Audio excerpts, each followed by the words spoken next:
doing? Xavier Weaver, the first CU player to ever have 100 yards in his first 2 games as a Buff. Jacob. What's up, Zay? Jake Schwartz, DMVR. You've been playing college football for a long time. What's it feel like to finally have this success this year? It's unexplainable. It feels good. I can't really explain the feeling, but just all the hard work coming together and finally showing on the big stage, it feels good. It's a blessing. Hey Xavier, Tyler King with the Denver Gazette. As you turn on the film from Colorado State's first game against Washington State, it seemed like their defense struggled, stopping the pass. Washington State was able to throw for a good amount of yards. Do you guys see, as an offense here, that you're able to maybe replicate what you guys did in Week 1 against TCU? Yeah, we just got to keep on stacking days and getting better in practice so that we can come out with a fast start. Not like how we came out last week versus Nebraska. We want to come out fast, scoring the first drive, scoring almost every drive. So we just got to come out and execute our plays and the game plan that coach give us, and we'll be smooth. Hey, Mick Miller at Fox 31. Can you talk about the unselfish mentality that is in the wide receiver room and how that translates to the relationship that you guys have with Shador? Because it seems like it doesn't matter who's having the big game. You guys are happy for each other and cheering for each other. Definitely, because we know the top playmakers we got in the room. We know that everybody could do the same thing pretty much. We can all do a lot. So one day, like Shador told us, one day it might be a game, one day it might not. Certain defense give us certain looks. Maybe the scheme for this week might be the safeties. Maybe it might be the corners that's not as good. So we want to attack certain people on the defense. So you never know when it's going to be your game. Xavier, Adam Munster-Tiger from 24/7 Sports. From your vantage point, and as you guys watch film, what are the areas you feel this offense can still get quite a bit better at?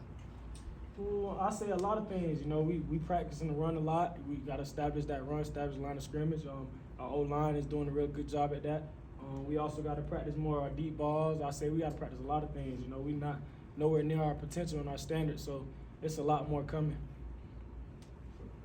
Hey Xavier, Pat Graham, Associated Press. When you came here, you knew that with Deion and everything like that, it could be crazy. But you have ESPN Game Day and Fox here, and you have all the celebrities showing up. I guess what's it been like is just to see all the hoopla and just Colorado being the center of the college universe right now. Yeah, it's a blessing. It's a blessing in disguise. I've been training and practice for moments like these pretty much my whole life, and now that we on the stage that I want to be on, it's starting to come to life, and it's a blessing, like I can say. Is it Nick Edwards, CU Sports Report? You said that this offense can reach certain potentials, but it seems like you're playing your best ball right now. Do you feel like there's any room for improvement, or do you feel like you're playing the best of the best right now? Definitely. There's always room for improvement. I feel like I still can go out there and get 200. A lot of us think we can go out there and still get 200. So it's definitely some improvement still left in my game and everybody's game in the receiver room. I say everybody's game on the team. Nobody's played up to the standard yet. So, like I said, there's still a lot more to come. How you doing, David? Carlos Bryant, DSM. I just want to talk about the pregame vibe. It seems like when you guys come out, you guys are ready to go already. It's like a party on the field. You guys are always lit. Can you talk about how that goes into how you perform during the game? For sure.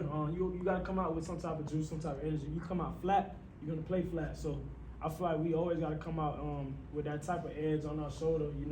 Everybody's coming out looking at us, regardless if we coming out for warm-ups, we coming out for the game. Everybody want to see something. We got cameras on us 24/7, so we got to come out with that type of energy, or else we're going to play flat. Is there Nick Rothschild, Denver Sub? How are you, by the way? I'm good. How about yourself? Good, thank you.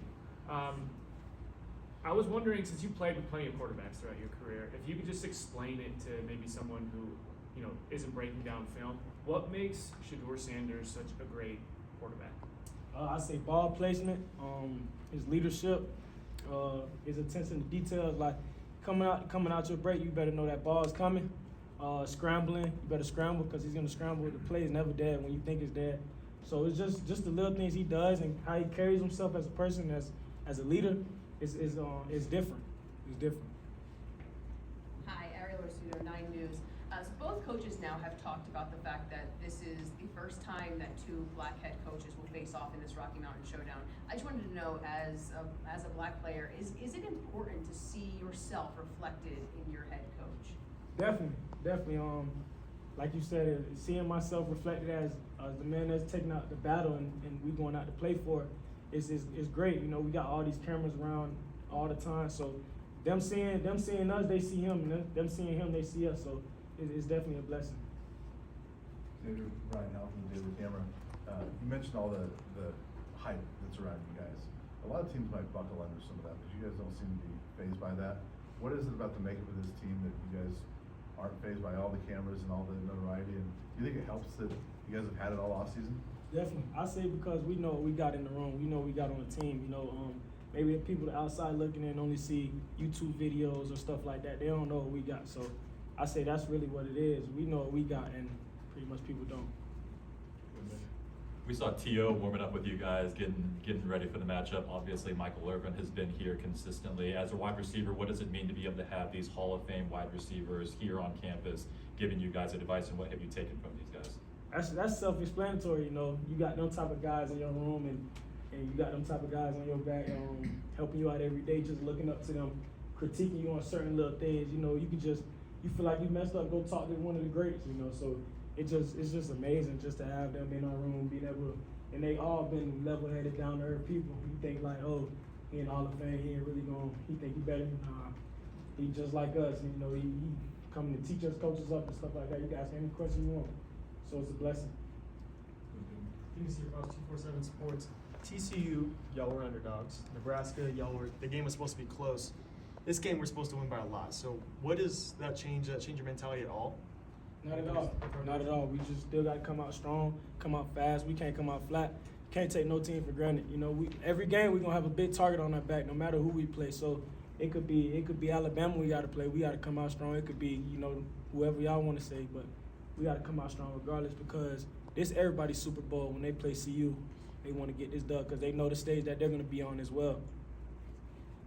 Thanks, Xavier. Jack Carlo with the Buffalo's Wire. On your biggest run on Saturday, you had several offensive linemen kind of out there with you, kind of paving the way. Just wondering if you could kind of talk about that group and what's it like, having those guys out in front, kind of paving the way for you. Now the O-line is special. We as a team we're hard on the O-line because we can only go as far as they can go. So we're really hard on them, but they prove a lot every week. Every week somebody from the other team talks about how that's our weakest link of the team, but day in and day out, they prove everybody wrong. They prove us wrong. They prove the coach wrong. So we bank on them a lot, and they just leading the way. Congrats to them boys. Xavier, Matt Smith, 104.3 The Fan. Prime said to us after the game on Saturday that he thinks there's about 80% belief in that room, belief of what you can do. Would you agree with that assessment? And what do you think it takes to get to 100% belief? Yeah, I think we only been a team for a couple months, so it's still kind of hard for some people to believe that the things that we are doing in such a little time. So just like the outside people looking in, I know it's still people out there that don't believe. They think a lot of this stuff is lucky, or a lot of this stuff is a fluke. So I definitely believe we got some people on the team that probably don't believe, but I know it's coming along. I know they believe it now. Two more, go ahead, Ariel. Maybe it's probably hard to kind of get up for two rivalry games in a row, but what have you heard about this specific one, the Rocky Mountain Showdown, and how are you guys all kind of getting ready for this specific one? I haven't really heard too much about it. I just know this is an in-state rivalry, and they just the next opponent. So, like I said, we just got to go out there and play and dominate. Is there any adjustment to, you guys have played at 10 a.m. the last couple of weeks. Now you have to play at 8 p.m. Is there any adjustment for you guys having to play late at night? We just playing football. It might just be a little darker. Yes, sir. That's what I thought you would say, but Yes, sir. Yes, sir. All right, thanks, Zay. Appreciate y'all. You should see that. Y'all have a good day.